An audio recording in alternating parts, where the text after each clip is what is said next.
Two guys, one Before bench. Queen of Bud, I just kind of felt down on life and like worthless, or like I didn't have a purpose. Like, why am I even here?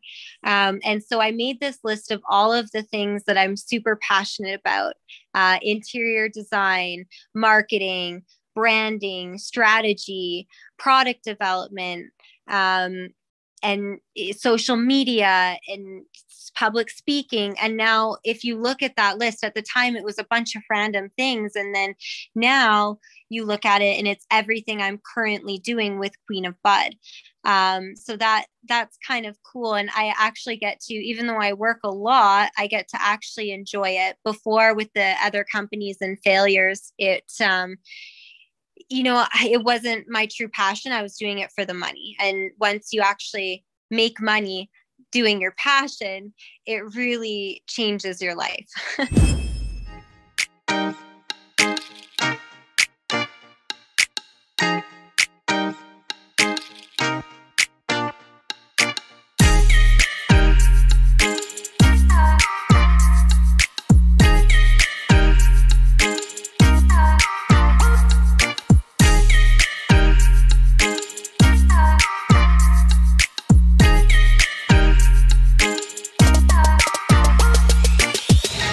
Welcome to Two Guys, One Bench. We just got off an amazing interview with Ashley Newman, the Queen of Bud. She's an amazing entrepreneur out of Calgary here. She's a cannabis queen. Darrell? Yeah, it was great to hear her story and how she started at a young age, starting her own business and getting to where she is at now. So uplifting story. So tune in and listen to this interview. It was amazing. All right, everybody. Welcome to Two Guys, One Bench interview. On the line with us is Ashley Newman, and she is the Queen of Bud, one of the most exciting cannabis shop owners in Calgary and Canada-wide in Toronto. Something's a little different from her products for sure. She's taken over the scene. How you doing, Ashley? I'm good. How are you doing? Good. Very good, yeah. Darrell's looking pretty good. He actually went through the whole COVID battle. Yeah. No way. How did it affect you? What were your symptoms? So actually, for me, I kind of didn't really have very many symptoms during the day. It was more at nighttime. I just started getting the chills and body ache. So I was just sitting there watching TV with my girlfriend. All of a sudden, I just could not get warm. I kept shivering all night. I was shaking. So I'm like, I'm going to go to bed, maybe feel better in the morning. I couldn't sleep all night because I was shaking too much. Woke up the next day and pretty much felt fine, like I just had a cold. And that was literally the extent of it. I was over everything within a day or two. That's great. Yeah, I mean, the last time we shot a podcast, actually, he told me that night that his girl was positive, and I was we were sitting beside together for the whole day. And then he helped me try to set up this garage outside, and we're handing bolts and stuff, and we're driving together. But I didn't get it, so that's good. I probably would have died. But anyways, Jeez. No, I think I already had it like last fall. I was pretty sick, like similar to what Darrell had, and then I couldn't get rid of this cough forever. So who knows? But anyways, enough of the COVID shit. I just wanted to say, like, last week we did a photo shoot together, and I originally trained you a little bit with your friend Annie about 6 years ago. Yeah, it was a long time ago. Yeah. I had just had 2 babies and I was trying to work out and get healthy.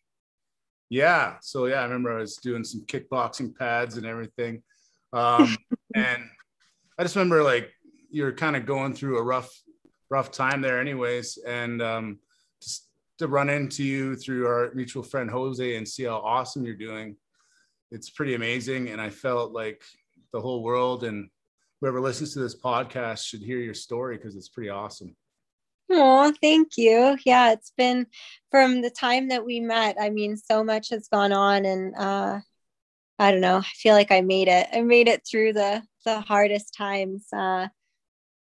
It's been a ride for sure, but I think I've grown as a person, so I don't regret any of the hard times because I think that those made me a more beautiful person in the end. So I just want to know, how'd you come up with Queen of Bud, and how'd you become the Queen of Bud? Well, I don't know if I'm the Queen of Bud, but how I came up with the name and the brand was, I was watching that Queen of the South show, on Netflix. Yeah. Have you guys ever? Yeah. So I was watching that, and it was Queen of the South. And then I was smoking weed in the garage, and I was like, if it ever opens up and I can open up a dispensary, I'm going to call it Queen of Bud. And it kind of just came out. Like, I didn't really think about it, I guess. I just kind of said it. And then after I said it, I was kind of like, oh, I like that. And so that's what I decided to call the first retail store was Queen of Bud. Yeah, that's awesome. And I think it's kind of a role you represent well. But let's bring it back a bit. Like when I was talking to you last week, you were talking about at the beginning of your kind of your business entrepreneurship, kind of, you had a few of them that you started and it didn't go the right way or whatever. Can you talk a little bit about that? Just kind of your trials and tribulations up until becoming the Queen of Bud. Yeah. So I actually opened up my first company when I was 17 years old. My mom had to co-sign for me to sign for me. And, it didn't work out. It was kind of embarrassing.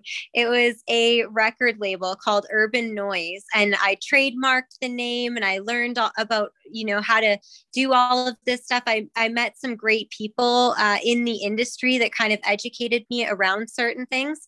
It didn't work out, and I ended up going back to school. So I went to Mount Royal University for 6 months. So like nothing crazy on the stay in school side, but I ended up dropping out, and then I met my ex-husband and I got pregnant, and we ended up having our 2 girls. And so I got to experience being a stay-at-home mom for a few years, and that was just magical, to just have your full attention on the kids. And then when we didn't work out, then it was then it took me to a place where it was like failure is not an option. You got to figure it out. Like, your kids needs to eat. It's not about you. You have nowhere to stay, so you got to hustle. And at the time I couldn't afford a place to live and afford daycare.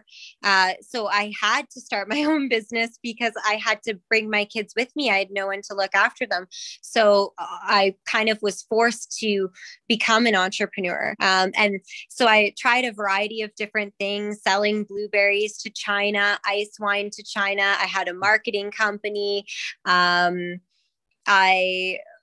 was working with an asbestos removal company and property management, like anything. If someone came to me and they're like, hey, I need someone to do this, even if I didn't have that skill to actually do that, I would try and figure it out so that I could find a way to make some kind of money. And so for about 3 or 4 years, I just did that constantly, failing after, failure after failure. You'd make enough to kind of get by each month, but it wasn't sustainable. And so, and then finally, I think I learned a lot through all those failures. And then I got to open Queen of Bud. And now if you look at it, I made this list when I was kind of in this really dark place before Queen of Bud. I just kind of felt down on life and like worthless, or like I didn't have a purpose. Like, why am I even here? And so I made this list of all of the things that I'm super passionate about: interior design, marketing, branding, strategy, product development,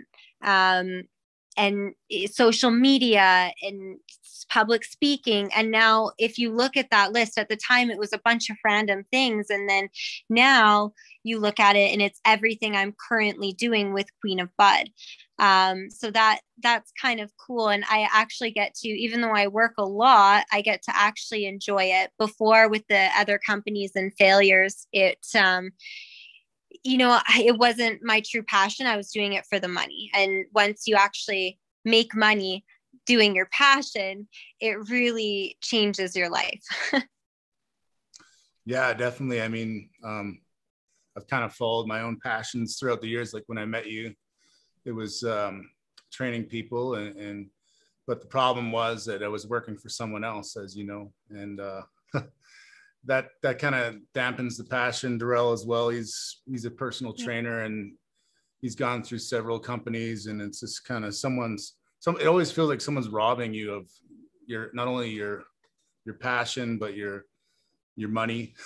And you do all the work and they try to take half of it.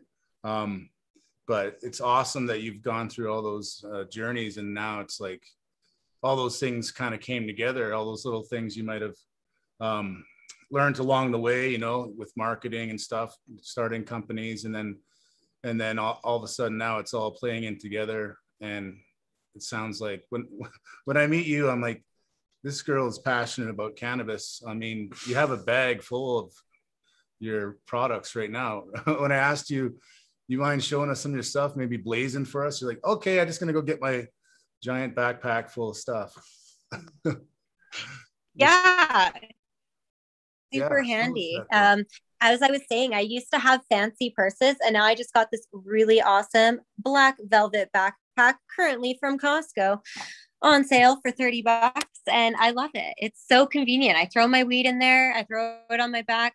I actually bike a lot of places too, so it's kind of handy as well for that. Nice. So what kind of products, I know, getting into Queen of Bud, you started off as just a storefront, correct? Yeah, as retail. Yeah, retail in Calgary here, and then you've branched out to Toronto. Yeah, we have a store on Queen West, downtown Toronto. So I'm very excited about that. I lived in Toronto for a brief time, and I remember always walking down Queen Street and just wishing that one day I could own a store there. And so we got to build one out. And actually, something that's unique about all of our stores is I designed them around a crystal that I can emotionally relate to at the time of building it. So Calgary is it's very white and bright because it's our white jade store, which was about me connecting with a higher power and finding my light. And then at the time of designing and building Toronto, I really connected with the black obsidian crystal that was all about kind of facing your fears and letting go of the past and letting go of people that are holding you back and just kind of evolving to this next stage. And so the design elements in the store reflect that particular crystal. That's kind of cool. Sounds like Darrell and I. He's the obsidian and I'm the white.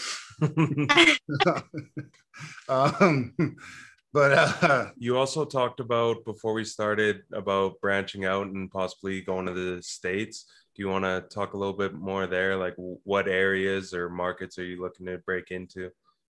Yeah, so something that I learned along the way opening up stores, Calgary was actually pretty easy because I was there all the time. It was easier to control. If something was wrong, I could drive down in the middle of the night. I realized opening up a store across the country is actually quite different. So that was a bit of a challenge. And so I think if we do go into the US, just because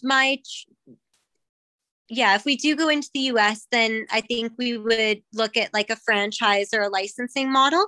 And so we would look at a store in New York or a store in Beverly Hills would be our next two Queen of Bud stores. I want to keep them just kind of unique and special, and hopefully we can have them all around the world. I actually have been looking at possibly Australia in the future as well. There's a few people in the industry I've connected with down there that have awesome brands that I think would be really cool to partner with and open up a store down there as well. Nice. Yeah. And one thing I think, we can drive around anywhere in Calgary right now, and there's probably weed store on every other corner. You see them everywhere. Some of them are, I don't know, some are kind of just a pop-up, but I feel like with you, like you said, you've kind of dug into everything you love about what you want it to be in your future, and you're doing more than just a retail store. I believe you're into some jewelry and also some perfume. Is that what you were bringing up the other day? No. So, the perfume and cologne, we did do Queen of Bud cologne and perfume. I got to test all different smells, and it was a really cool process. And then we also had Queen of Bud crystal necklaces for a little bit. We hand the perfumes and colognes out as swag. So while other LPs or licensed producers at pop-ups and things like that hand out t-shirts and hats and all kinds of really amazing things, I just kind of wanted to stand out, and I hate the rules, and so I always try to find kind of loopholes. And so in the regulations, you're not allowed to give out cannabis accessories. But I think that the best cannabis or like one of the best cannabis accessories that I carry around is my perfume. After I smoke, I just spray myself a bit, freshen up. And so it was just something that we're handing out for free to our customers. Well, that's a great idea. I mean, yeah, there's some people I've trained before just come in smelling like a fucking they just smoked a giant doober. So is it more just a cover up to like get rid of this like after smell, or it's like a regular perfume or cologne, like what you would buy at the stores. We are looking to get into other things. We're getting into CBD beauty, which I'm very excited about because I love beauty and makeup. So that'll definitely be in Queen of Bud's future. I think it's important because there's so many restrictions around how you market cannabis. And so my way of kind of going around that is brand everything else Queen of Bud that's not cannabis, and it therefore will market your cannabis products without you breaking any of the regulations, because it's different rules for everything else outside of cannabis. Wow. So you can't actually like give away a pipe or something with your product, right? That's all affiliated. Yeah. That's smart. I mean, and I feel like, I've seen the inside of your stores, and it just has a different feeling. It's like a boutique. It's kind of, it definitely attracts the right crowd, right? Well, and so it depends what your strategy is. So there's many stores that are a little bit more simple inside, but you have to think if they're building out 80 across Canada or 100 across Canada, then they need to keep those costs down, especially if they're franchising. They need to make sure that it makes sense for the franchisees, etc. That's why I chose not to do that, is so that I can keep the Queen of Bud stores a little bit more elegant and glamorous, and we can put a little bit more into them and keep them special. Yeah, it's definitely a quality over quantity thing, because that's a big thing I find with a lot of businesses. As soon as they start branching out, and more isn't always better. So it is better obviously for you to only have the 2 stores, because everyone can expect a certain level of quality from it, instead of having 100 and you never know what you're going to get, like a McDonald's. Yeah. Well, the other reason is that you also have to keep in mind that a lot of these licensed producers own retail, and like own the retail, or they're partners in some way. And so what happened with, for instance, Canopy Growth is that they have Tweed and Tokyo Smoke stores across Canada, but they also have Tokyo Smoke and Tweed cannabis products. And so what happened is retailers were refusing to carry any Canopy products because they felt that they were promoting their retail competitors. So that was something I also started to notice in the industry, and I wanted to be cautious of. We actually had a store in Saskatoon as well that I ordered everything. We were building it out, and I decided to actually sell because I thought, one, I don't know if it's a smart idea to put a store here because there's about 30 going in Saskatoon, and I don't know if they have the kind of population to sustain a really high-end cannabis store. But it's still going to an amazing retailer that's going to completely kill it, and they'll still be selling our products out of it. But yeah, I think just keeping it small with Calgary and Toronto, make sure that I'm respecting all of my competitors that are currently carrying our cannabis products and supporting me. Nice. One thing I found was funny.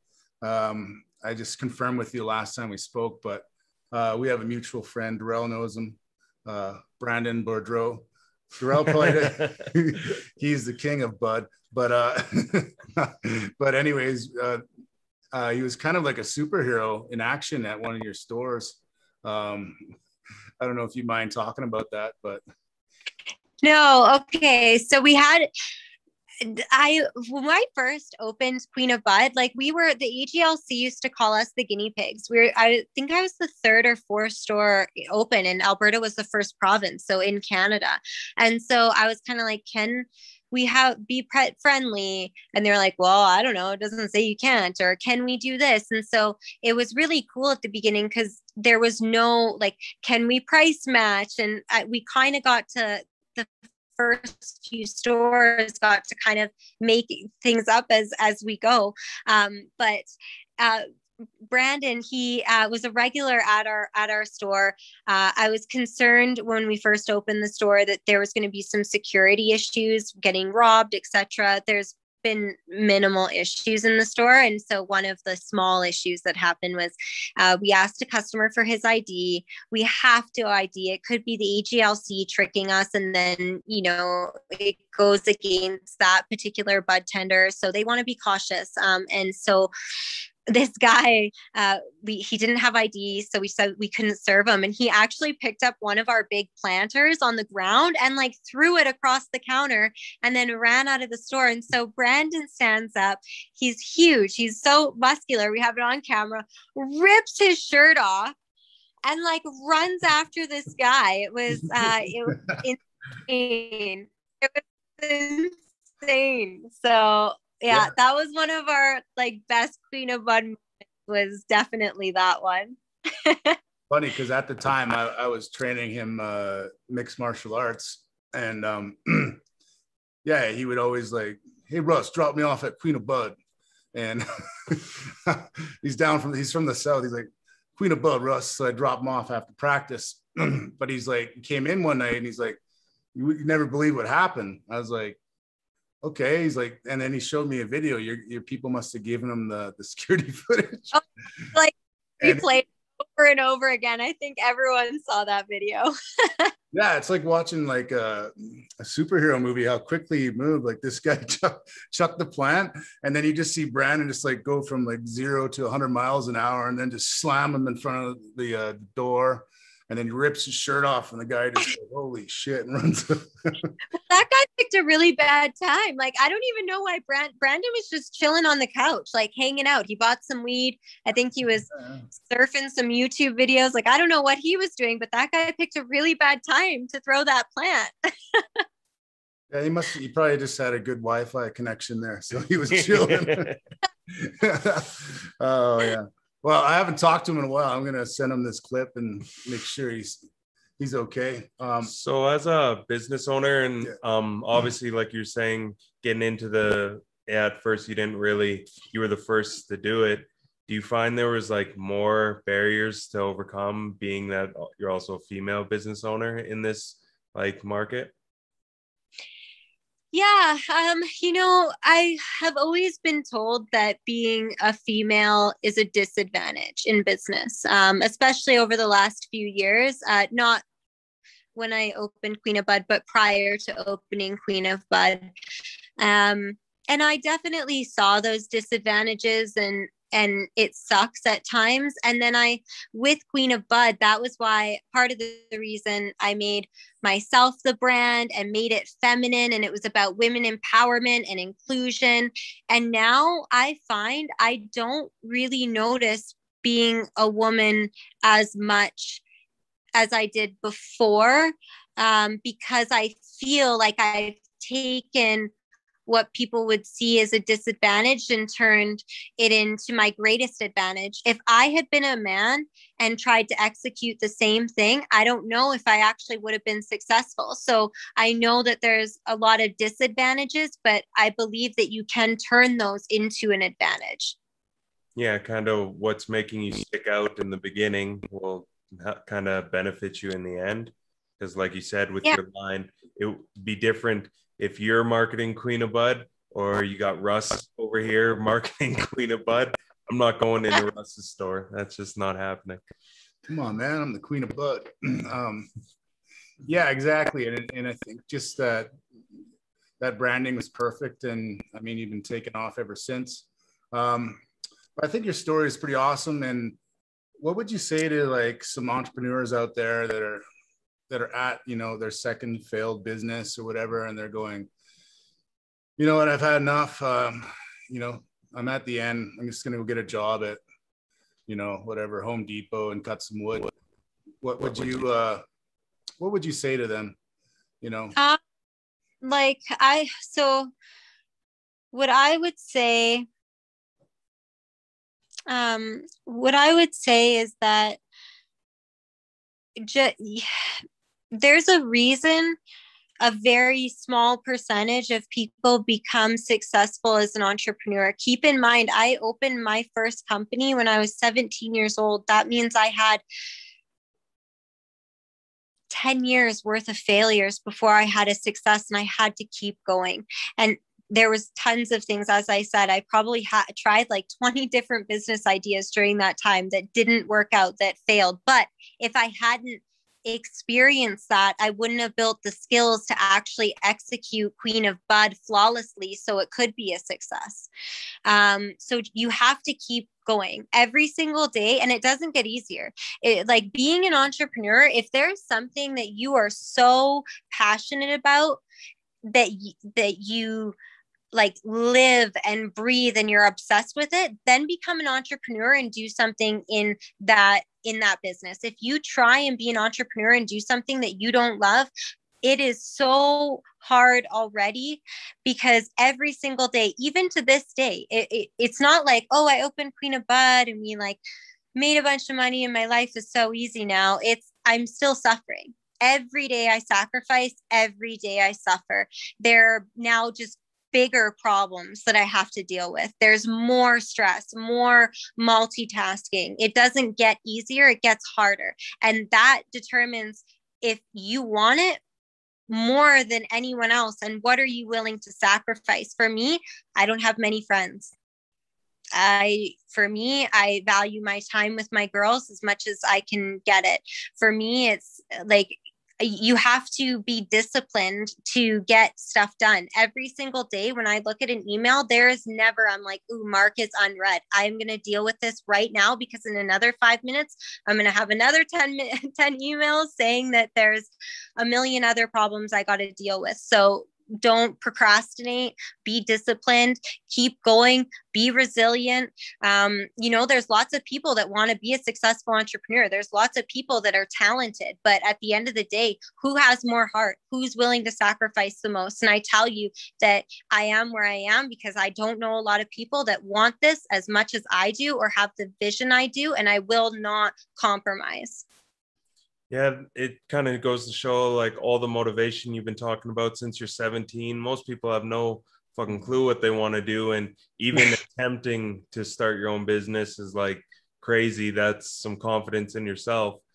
But getting into the weed business, do you find there's still like a stigma around it? I know it's 2021 and it's weed's legal around the country, but do you still feel that it gets like stereotyped at all and that there's misconceptions about your business? Maybe, but to be honest with you, I don't notice it that often because everyone that I'm around, even if they don't like cannabis, I'm willing to answer their questions about it. I think I don't look like your typical pothead or your stoner. That was the reason I also wanted to bring some elegance and class to cannabis, is so that we could break the stigma around it and show that anyone can be a cannabis user, and open it up to a new demographic of people that maybe were weary or not willing to try it. So I think that that's one of my main goals and something I do well at. And that's why I try and speak at as many events as I can and get on as many podcasts as I can, so that I myself can be an example of, I'm not lazy. I work really hard. I am focused. I don't sleep very often.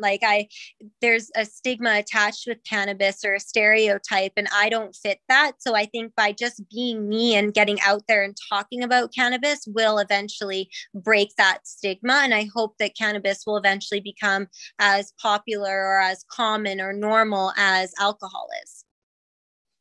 Yeah, definitely. I think a person is going to be a person, and that's who their human nature is. And then maybe, something like people blame, cannabis on people being lazy or unmotivated, but I don't think that's the case. You look at someone like Joe Rogan, for example, who's one of the biggest stoners ever to live.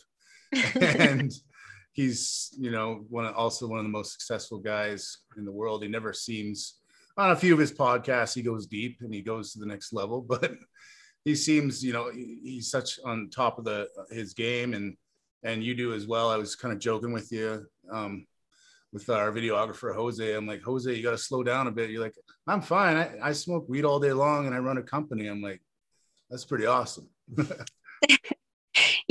Smoking weed, I actually don't know if I would be as successful as an entrepreneur if I didn't smoke weed. It really has contributed to a lot of creative ideas that have led to great branding ideas, which have led to great opportunities and collaborations. I find that before I would get really stressed out when something wasn't working out.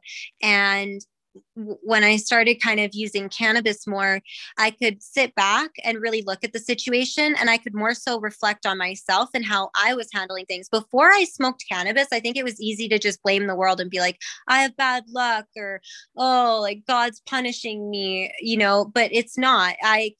My behavior and the way I thought about things and how I handled things contributed to a lot of my hardships, and it was my decision. So if I can recognize that and reflect on that and try and become a better person who doesn't make those same decisions, and then after I kind of made that decision, my whole life started to change, and it's become very positive, and I don't have those same issues as I had before. So it was me, it was definitely me, and cannabis helped me to kind of recognize that stress and ego. I would say your ego is a big issue. Your ego always leads you in the wrong direction. And cannabis, I think, allows you to have compassion for others and reflect accordingly, so that you can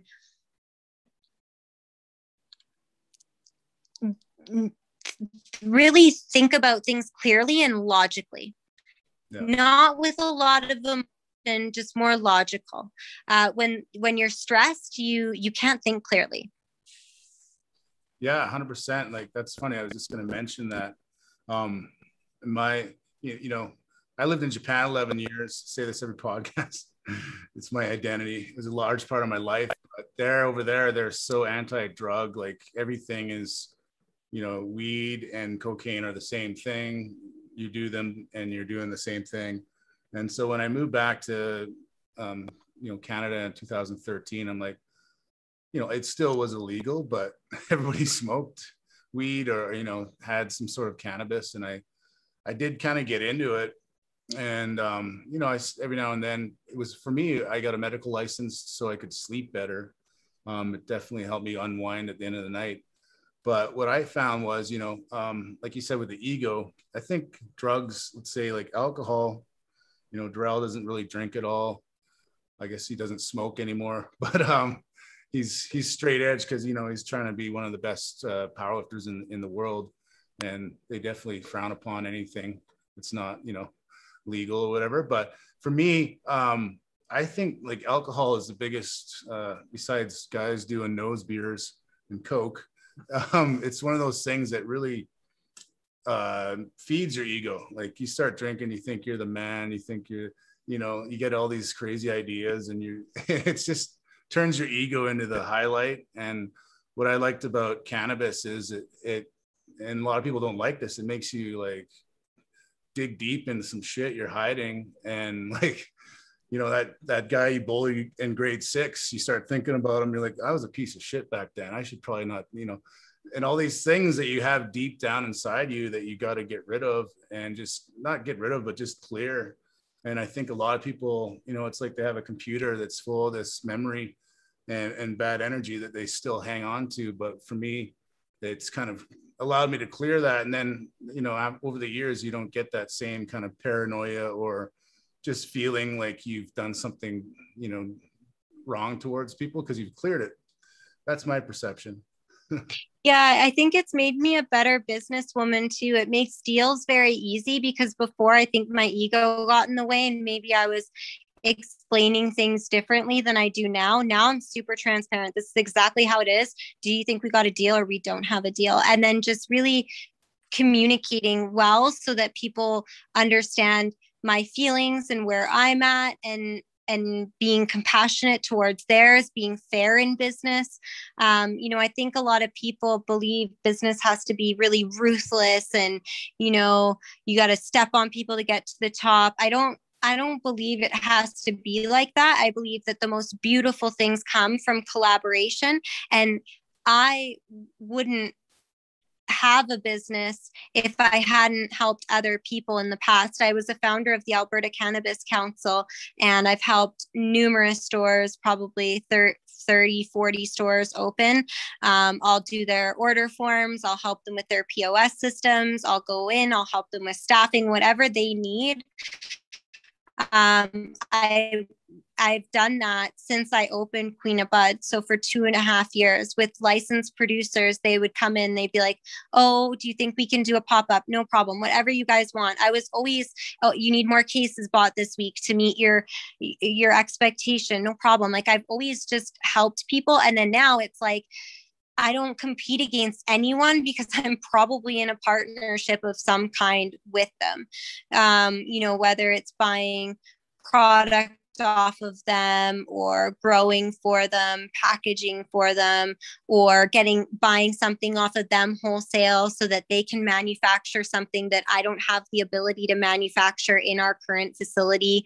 And then you look at the retailers that are carrying my products, like there's not a lot of licensed producers that can say that they're in almost every single store. So that goes back to, I think, always helping people and being a good person and trying to focus forward as a whole in yourself. Because I think I always just wanted cannabis to be in a place where everyone could use it. So maybe everyone could change the way that they perceive life and see that this is an experience, and put the worrying and wanting and waiting aside for a second and just experience it, because this planet is beautiful. We have so many different worlds within this world that you can travel to. We have love, we have emotions, we have great food. There's so many things to enjoy here if we just take a step back and really be present to enjoy it. And I think cannabis is a way that I was able to do that. And I would like to spread that to other people. That's why our strains are paired with a crystal as well. So if you look up blue topaz, it's for serenity, amethyst for confidence, aventurine for optimism, shungite for gratitude. And so we attach a crystal with the strain so that it describes how you'll feel on that strain through the crystal, as well as what I want you to focus on. When you smoke, I want you to think of 10 things that you're grateful for. When you smoke our rose quartz, I want you to write down 10 ways that you love yourself and 10 ways that you're going to spread love to other people this week. It's supposed to be a positive exercise as well, so that you get the spiritual side of cannabis that's being missed amongst just, getting high. Damn, Pharrell, we need to smoke more weed. But what I love about that is it's not only, it's, promoting cannabis and what it does for people, but also mindset. Like I do mindset coaching as well, and like positive affirmations and just positive thinking. And if that's what, if cannabis is the catalyst to get you to that point, like it has for you, and now, it's transcended into your business, you're way more, relaxed in how you deal with people. I think it's just important to outline that, a mindset that's positive rather than negative will get you so much further in life. So many people out there just focus on the negative, and you see that their lives are pretty dark and negative. I mean, it's pretty easy. Snap the fuck out of it and be in a happy place.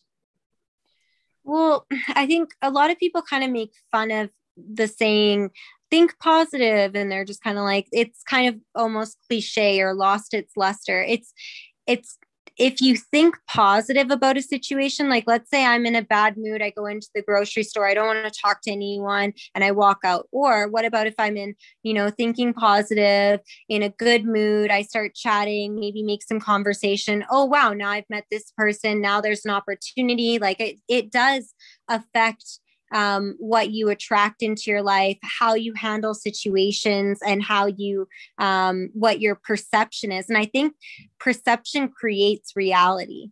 Think about it.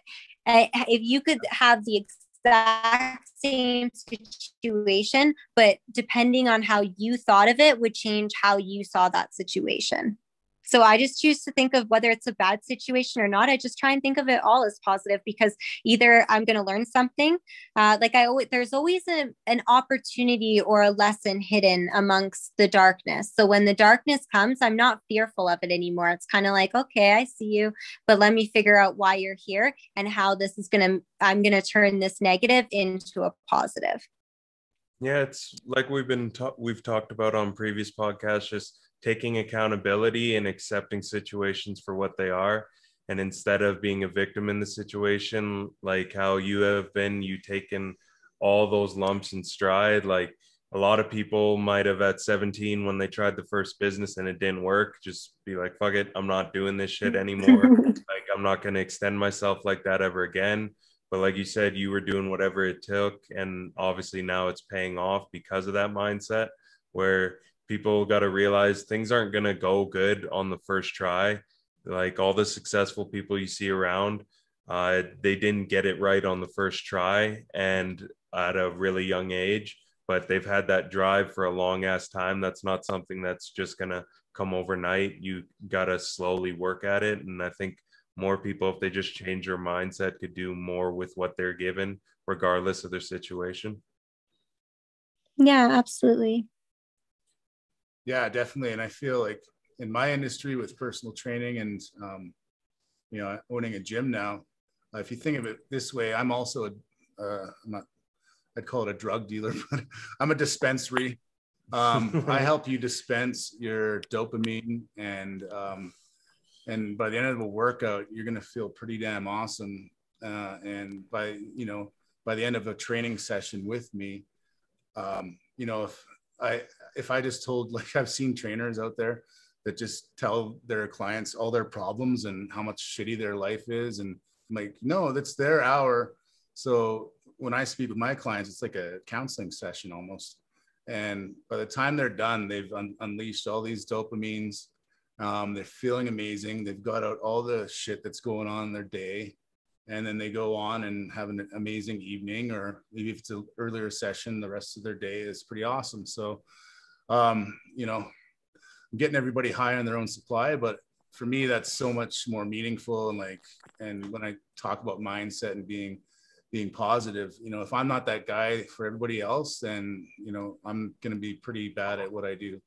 So I really have to focus on not ever, you know, thinking everybody has bad thoughts. Everybody has, you know, everybody has depression. We're all human. We have the same, for the most part, the same feelings, but it's how you attack them and how you truly decide whether to push through or just, you know, give up and be that depressed guy or be that depressed girl. No, it's up to you to make your life awesome, and you've done that. You're a true testament to that. And you know, I kind of think I've kind of gotten to a point, you know, it's taken me 41 years, but I'm happy with life other than these gym restrictions. But hey, it's good in some ways because I get to hang out more with, you know, my friends and my family and my dog and Jose, and stuff like that.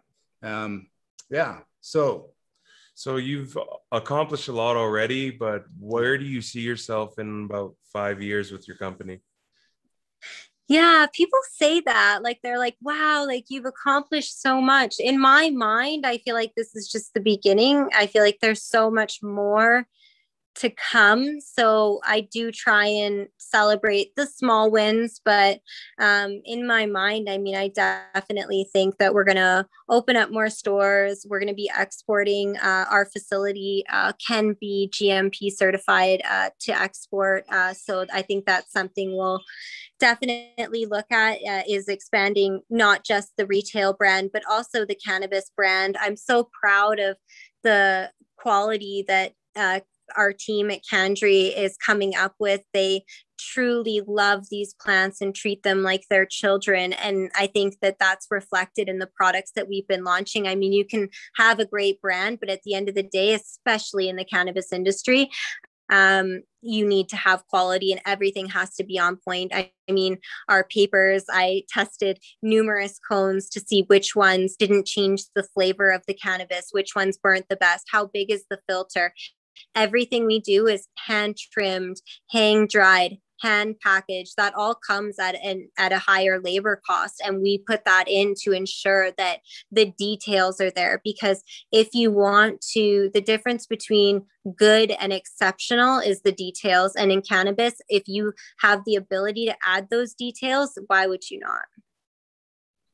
Awesome. Well, that's some pretty awesome. And then, as I said, I would love to get into, you know, some makeup and some beauty products. And so that's kind of what I've been working on as well. Also a potential Queen of Bud spa in the future, but regulations have to come a ways until that can happen. Oh, and I love psychedelics. So maybe something in psychedelics too. But again, I think that's about 5 years out. It's going to take a while for all that to come through. So, well, 3 to 5 years. So I think I'll get into psychedelics one day too. All right. The Queen of Zoomers.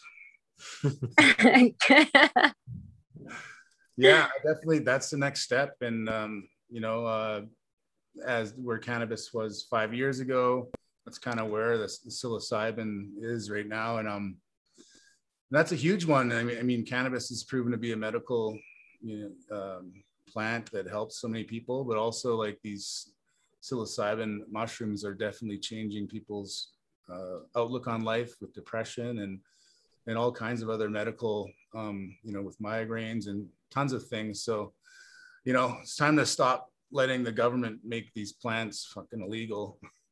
So, you know, it's like psychedelics changed my life. I think cannabis has the ability to change you over time. I think psychedelics is like that. You're dealing with all your stuff right now. Psychedelics have been a massive part of opening up my mind to new possibilities, which allowed me to think in a very different way. And I think that's helped me in my business a lot. So I can't wait for the day that we have more testing around psychedelics and around the benefits of them, especially when it comes to mental health. I mean, antidepressants and things like that. I mean, I had to take them for a while myself, and I did not feel that they helped me at all, because it was kind of like putting a band-aid on the issue.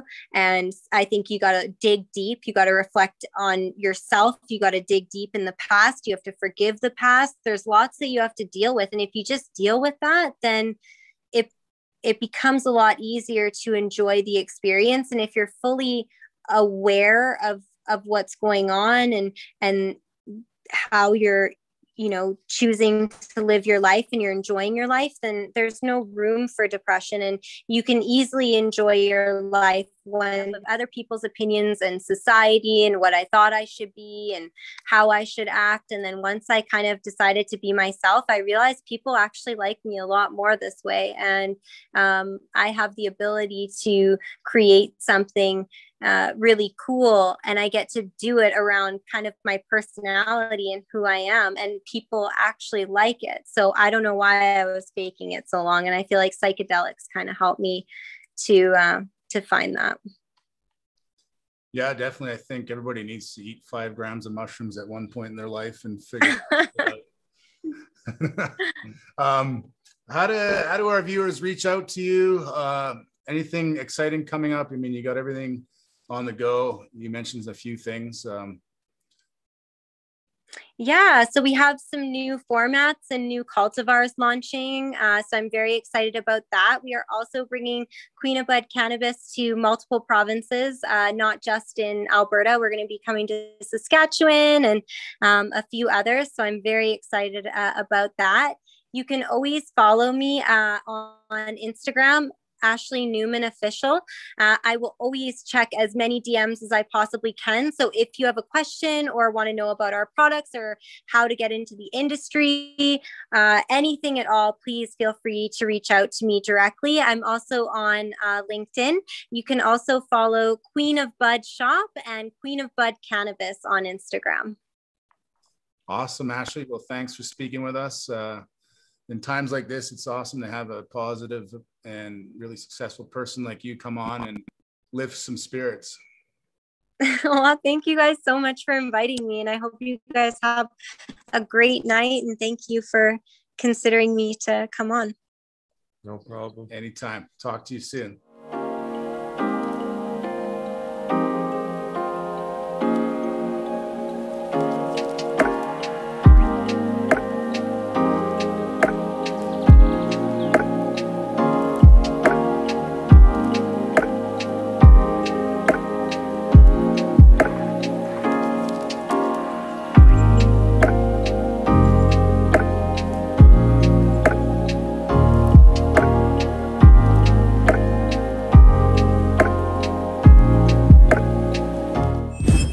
All right, guys, hope you enjoyed our interview with Ashley. Hope you learned a lot. She's a really remarkable woman, and we wish nothing but the best for her. Russ? Definitely. Amazing interview at a time like this. Everybody's locked down, feeling like shit.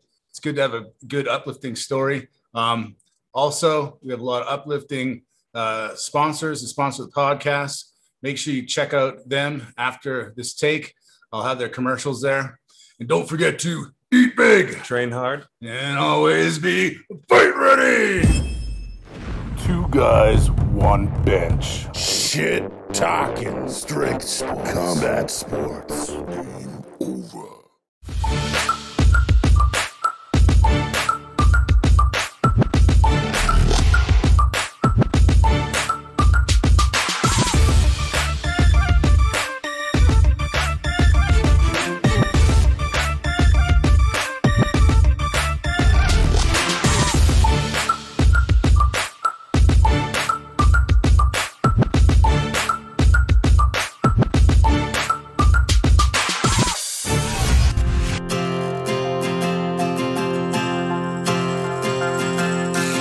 This is the hour, the darkest place.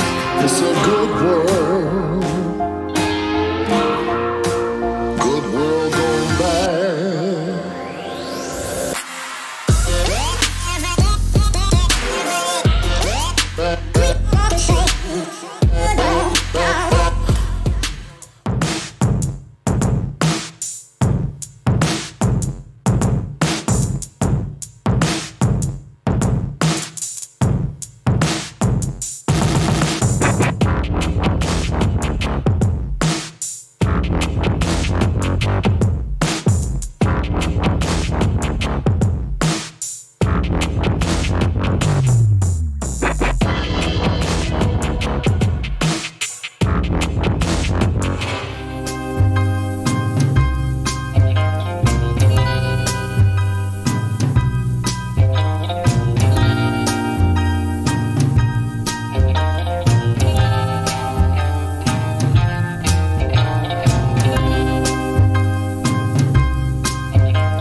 Powerlifting motivation.